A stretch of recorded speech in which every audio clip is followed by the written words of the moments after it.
70 years ago this week, U.S. Armed Forces began one of the most important operations in World War II, the Battle of Iwo Jima.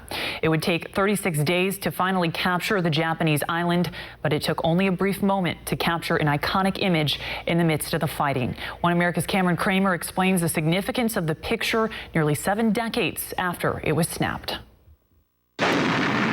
At 8:59 on a partly cloudy February morning in 1945, the first of 30,000 U.S. Marines lands on the shores of Iwo Jima, a small Japanese island located 750 miles south of Tokyo. Wave after wave of amphibious craft land on the beach, but instead of combat, the forces are greeted with silence. Some believe bombings from U.S. planes and battleships may have already killed forces on Iwo Jima.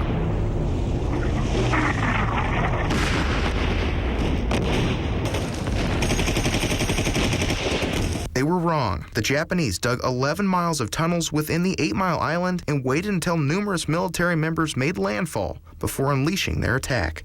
After 36 days of brutal fighting, the U.S. finally secured Iwo Jima.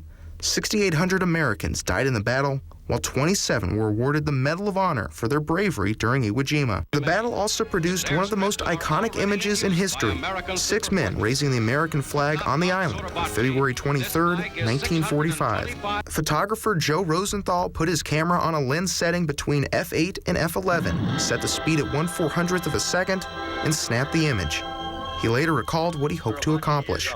I swung my graphic around close up to my face and held it, watching through the finder, see when I could estimate what's the peak of the picture.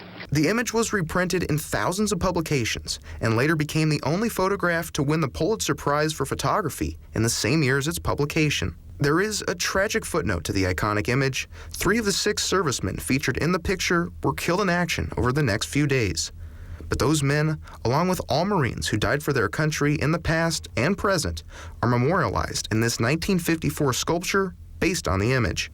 Rosenthal died in 2006 at age 94, but in an archived interview talked about what he experienced that day in 1945. I could see this small flag waving on a very long pole.